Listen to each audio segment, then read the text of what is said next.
Q106.7 weather. Here's your KQNK forecast. Ample sunshine expected today with daytime highs approaching 85. South winds 8 to 15 miles per hour. Mainly clear skies tonight. Lows level off around 48. Ample sunshine expected tomorrow. Daytime highs approaching 91. Slight chance for showers Wednesday. Daytime highs approaching 86. 80 mainly sunny skies Thursday. From the Weatherology Weather Center, I'm staff meteorologist Laura Lockwood. Right now, it's 63 degrees. This Kansas Information Network update is brought to you by Eaton Roofing and Exteriors. I'm Britton Rucker, and here are today's top headlines from 12 News. You may notice some more Kansas law enforcement officers on the road this morning. Today is 420, which some consider a so-called marijuana holiday.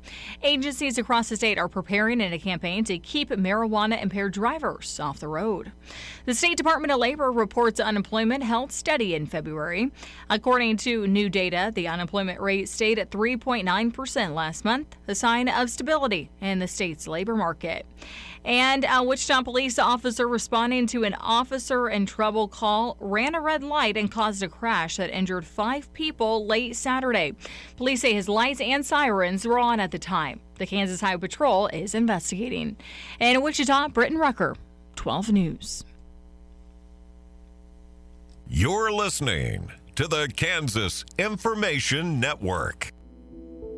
Real talent is defined by what people can do, not where they learn to do it.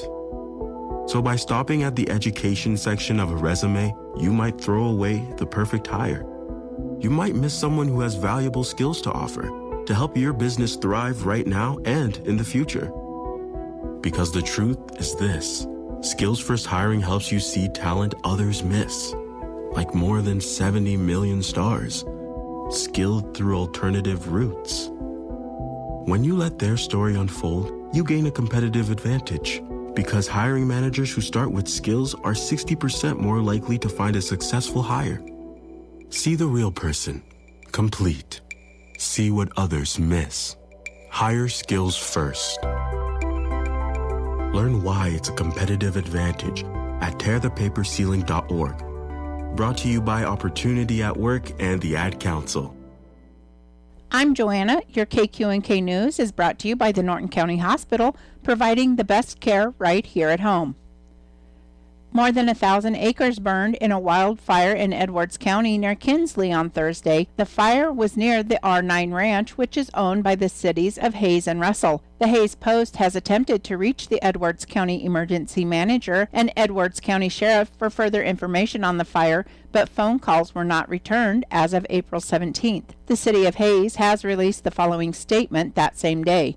On Wednesday, April 15th, a prescribed burn was conducted on city-owned property in Edwards County. Preparation and execution of the burn followed all proper protocols, and the burn was approved by the local fire chief. The prescribed burn was conducted as planned without issue. Staff monitored the area throughout the day Wednesday and Thursday to ensure any hot spots were addressed. Sometime in the late afternoon Thursday, a fire was detected in the Arkansas River bottom area adjacent to the property. The cause of ignition for that fire has not been determined, and an investigation is underway. There will be no further comment on the matter until the investigation has been completed. Several people claiming to be from Edwards County have contacted the Hayes Post and expressed frustration at the controlled burn. Most of the area is under drought conditions and has experienced repeated red flag warnings in recent weeks due to high winds and low humidity. Norton County has been awarded Phase 3 Blue Cross Blue Shield Pathways funding, designating placemaking in healthcare as one of the 5 key focus areas. Lead artist John Sebelius of Lawrence will collaborate with the team to conceptualize and implement multiple art installations at Norton County Hospital. Currently in the planning phase, the project involves surveys for staff and patients to gather input on art content ideas and frequently visited locations. Norton native Dylan Hawks will also be collaborating with the Lawrence creative team.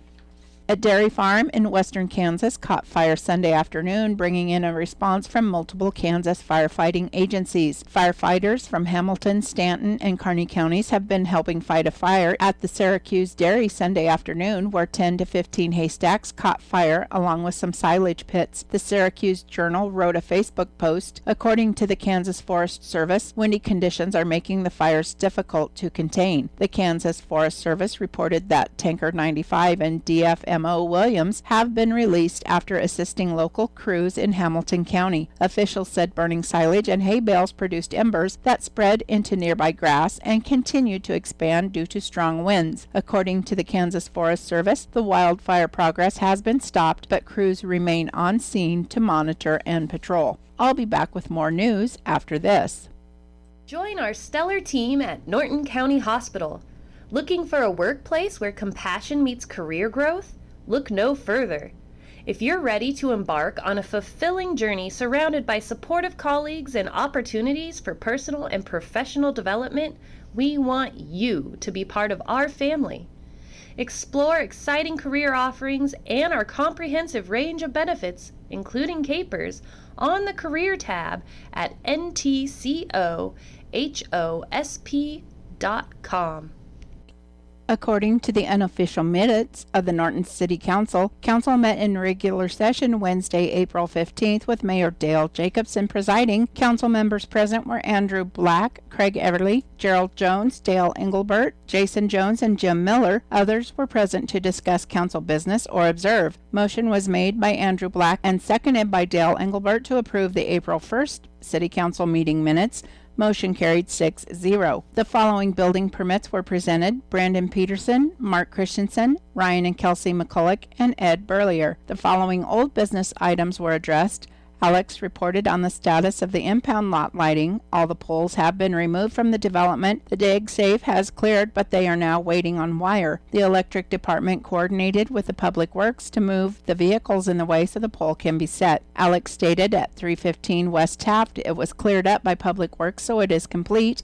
Gerald asked that it be removed from old business. The Public Works crew will be cleaning up 709 North 1st and 803 North 1st in the upcoming week. It was reported that there is further discussion on a possible or other process for handling Retire the Ride. City Clerk Alex McKenna reported the city will be digging the lake line on April 20th, flushing hydrants on April 21st, and filling the pool on April 22nd. Alex stated lifeguards and concession stand workers have been hired. They are now working to schedule lifeguard training. The plan is to open for the pool season on Memorial Day. Alex stated training and implementation on the new water meters has been completed. Public Works will begin putting meters in the ground beginning of May, starting with the 3/4 and 1-inch meters on Route 1.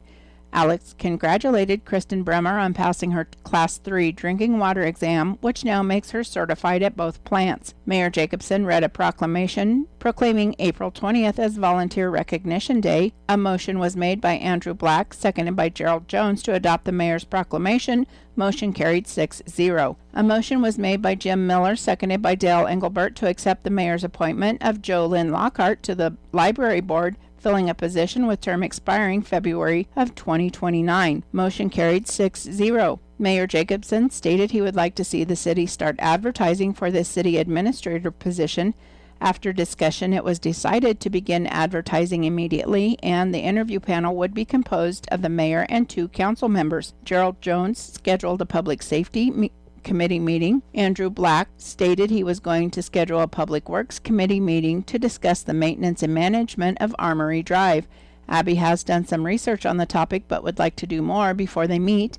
Andrew stated he will schedule the committee meeting at the next council meeting. Jason Jones reported the ad hoc committee met to discuss mitigating risk to the city and improving efficiencies with the workplace by updating electronics or purchasing more electronics if necessary. He stated Alex and Mitch are in the process of gathering a list of some items from the various departments. Jason scheduled an ad hoc committee meeting. Jason stated the Personnel Committee met and discussed the following items that they would like to refer to the Finance Committee for consideration in the 2027 budget: increasing shift differential by $1 and change to the longevity pay plan. The committee is also proposing to update the on-call compensation policy to include that employees may bank their on-call time as comp time, and to update the police department's description in the on-call compensation policy. The committee would like the council to consider extending the pay scale an additional 3 steps and shortening the length of time employees are required to stay on the last 4 steps before advancing to the next step, which would be effective 2027. Jason stated the longevity pay plan change proposed is to increase the base pay to $600, with annual additional amounts starting at $50 for 10 to 15 years, then increase to $25 every 5 years. Jim Miller stated the March bill for power from Prairie Land was $98,796. The Western Area Power Administration bill was $10,000, and the Southwestern Power Association bill was $2,600. Jim Miller reported the Utility Committee met with Prairie Land Electric to discuss the process if the city were to sell the electrical system. Dale Engelbert reported the Sales Tax Ad Hoc Committee met and further discussed the plan and timeline, but they are now waiting to see what happens with the legislature before proceeding further. Dale scheduled another Sales Tax Ad Hoc Committee meeting for April 23rd.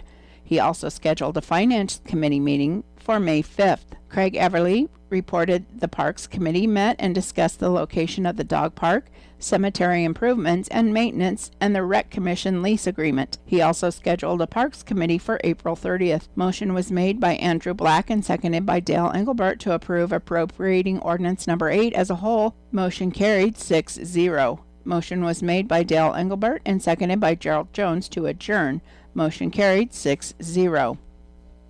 According to the unofficial minutes of the USD 211 Board of Education, the regular meeting of the Board of Education was called to order April 13th at the Alice Tweed Center by Michael Terry, President. 7 members were present, so a quorum was declared. Those present include Michael Terry, Kate Sprigg, Mitch Lowry, Shanna Clark, DJ Frick, Ryan Katz, and Deanna Winty. Others present were Corey Roy, Gina Riley, Troy Keysweater, Lucas Melvin, Bobby Murray, and Logan Katz. Others were present to discuss board business or observe. Motion by Dina Winty, seconded by Mitch Lowry, to accept the consent agenda consisted of approval of minutes of the March 9th regular meeting, approval of bills and transfers, and approval of the agenda for April 13th. Expenditures were approved for payment. Superintendent Roy discussed the situation with the district's special education co-op, NCK-SEC, due to budget miscalculations at NCK-SEC. The co-op is falling short of funding to finish out the fiscal year and asked the member districts to contribute additional money. With the state and federal government not contributing enough money towards special education, districts are being asked to contribute more money each year to help cover these programs. As USD 211 prepares for upcoming budget plans for next year, NCK-SEC has already indicated that they expect to increase their requests of districts' contribution by over 20% over this year.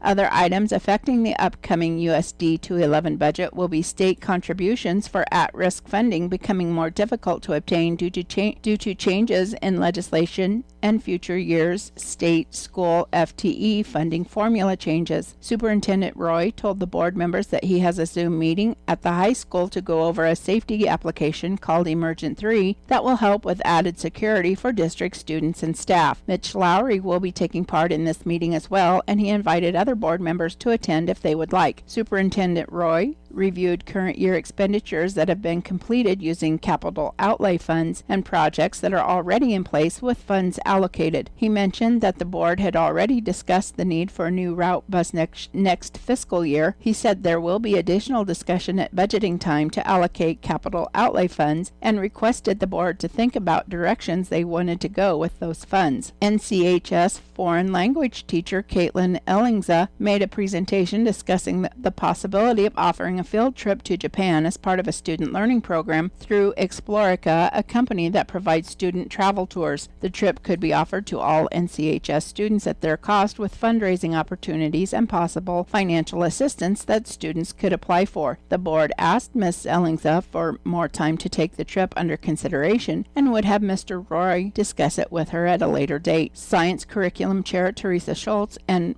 Professor Mad, Kim Fiskus, gave an entertaining presentation about soil composition which ended with a treat for board members and others in attendance. Mrs. Fiskus told the board that the using of Professor Mad identity for some of her lessons was one that she started during COVID time to help make learning more fun and has continued since, with the students having a positive response. Superintendent Roy presented materials and discussed the new school cell phone ban legislation that has passed and guidance provided by KASB Legal Department regarding the new law. The school board will have the responsibility to approve policy that reflects the legislation. The principals discussed current and proposed plans for next year that would also follow the requirements and the possible penalties to put in place for students who do not follow the rules. There was no action taken at this time, with further discussion and policy to be put into place prior to the next school year. District Accreditation Director Jeremy Hawks presented an evaluation of the district's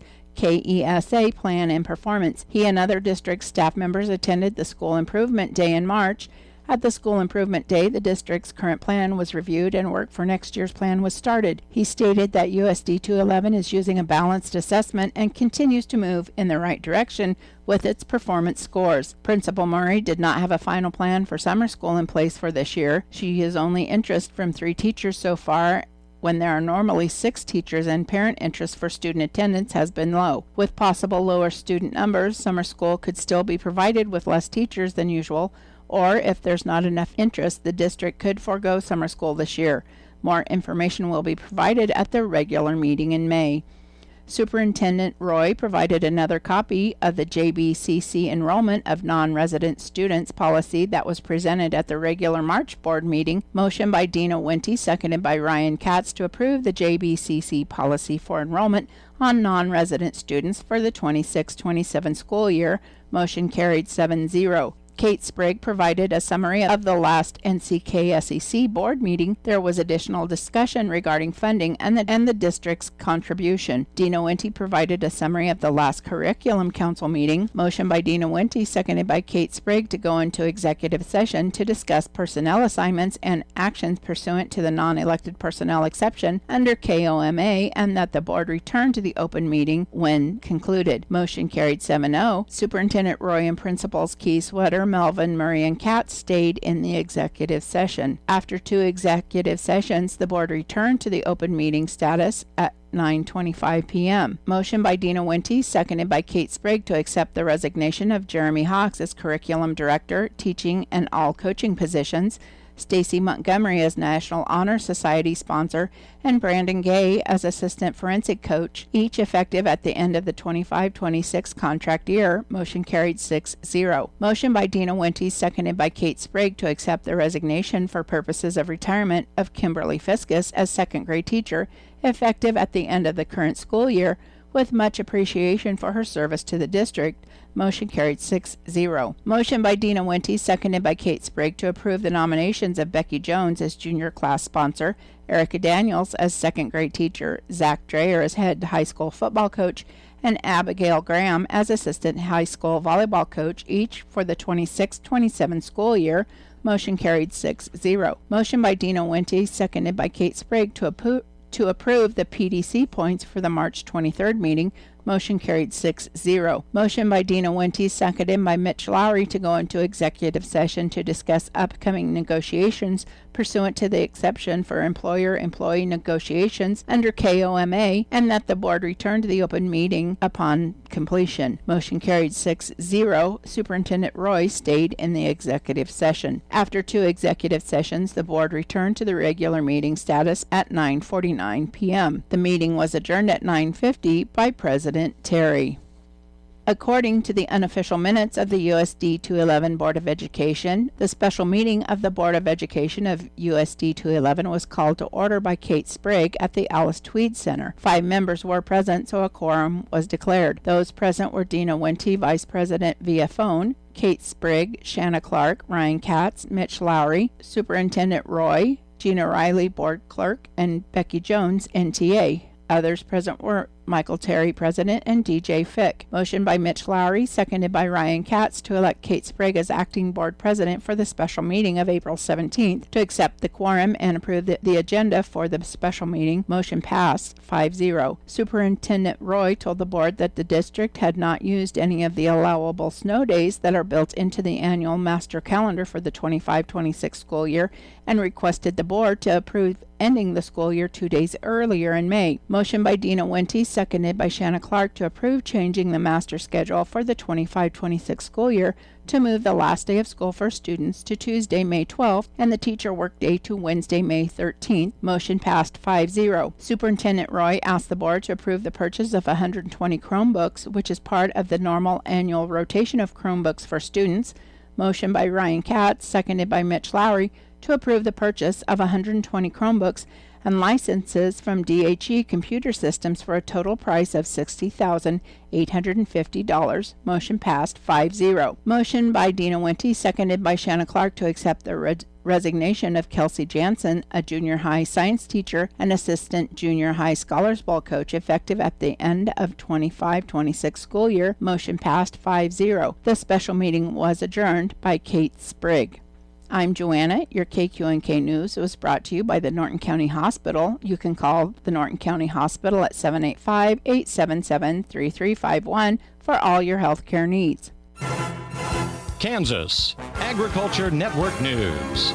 Good day, everyone. I'm Greg Akagi. Back in early March, the House Ag Committee passed its Farm Bill, which now awaits a vote on the House floor. House Ag Committee Chair G.T. Thompson says he's hoping for a vote yet this month. You know, we had a great success when it came out of committee. I mean, it was a 34-17 vote. So we had 7 Democrats that supported the bill. It was budget neutral, it was responsible spending, and bipartisan by design. When you look at everything that went into all the listening sessions all across the country, 43 states, 1 territory, you know, it really is practical policy. It's not political games. And so, and quite frankly, I think with what our farmers are needing right now, it'll give them certainty. And so I think there's an urgency in Congress in order to get this done.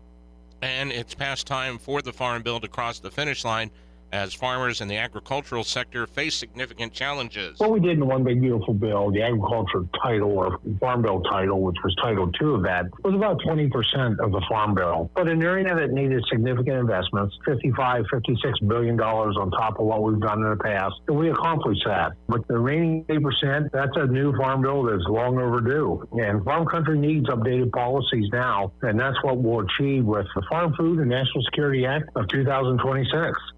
And Thompson talked about the Senate's Farm Bill development process. Chairman Bozeman is such a good friend and a great leader.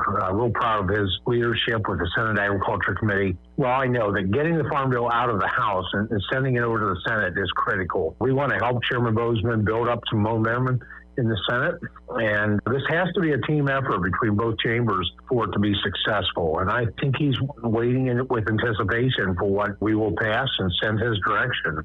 Comments from House Ag Chair G.T. Thompson. This is the Kansas Agriculture Network. You can't escape a traffic jam. Know what else you can't escape? Seasonal allergies. And you might think you can avoid that coffee stain until... Oh, really? You can't escape a lot of things in life, but you can escape prediabetes. Prediabetes captures 1 in 3 adults. There are usually no signs of prediabetes. In fact, most people don't even know they have it. But with early diagnosis, you can change the outcome and prevent or delay type 2 diabetes. Take action by taking the 1-minute risk test at doihaveprediabetes.org. You might not be able to escape having this song stuck in your head, but you can escape prediabetes. Go to doihaveprediabetes.org today. Brought to you by the Ad Council and the Centers for Disease Control and Prevention. Kansas Agriculture Network weather. I'm meteorologist Michael Carroll on the Kansas Agriculture Network.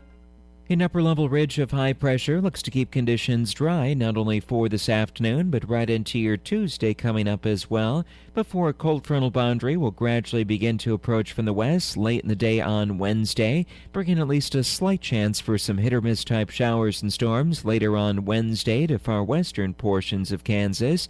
And then as that cold frontal boundary continues to push eastward across the region into the day on Thursday, do pick up a chance for some scattered showers and storms on Thursday, especially into eastern Kansas, with some of those storms again across eastern Kansas into Thursday afternoon on the strong to severe side at times, cooler then in the wake of that front by Friday.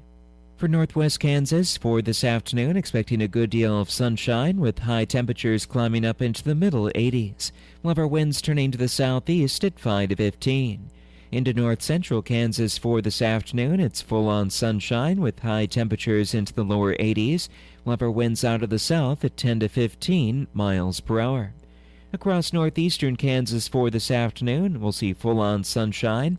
High temperatures looking to reach up into the upper 70s to lower 80s, with our winds turning to the south around 10 to 15. For southeastern Kansas, it's lots of sunshine for this afternoon. High temperatures in the lower to middle 70s. Some breezier south to southwest winds kicking up to 10 to 20. For south central Kansas for this afternoon on the breezy side, mostly sunny conditions with high temperatures working up into the upper 70s to lower 80s. South to southwest winds at 15 to 25. And for southwestern Kansas this afternoon, lots of sunshine, low to mid 80s for high temperatures, with south winds 15 to 25 miles per hour. This is the Kansas Ag Network. Most people out here think that taking care of one another is important. And most people would step up for a neighbor going through a tough time. Most people around here help out friends and family when they need it. But the funny thing is, most of us won't look for help when we need it. If you're struggling with mental health, you should know that there are resources out there that can help. And it's okay to talk about it if you need to. One place to get started with information is loveyourmindtoday.org. LoveYourMindToday.org offers a range of guides, instructions, and insights for dealing with difficult situations or getting through a tough time. If you're struggling with mental health, get the help you need, because most people out here really care. Visit loveyourmindtoday.org. That's loveyourmindtoday.org. Brought to you by the Huntsman Mental Health Institute and the Ad Council.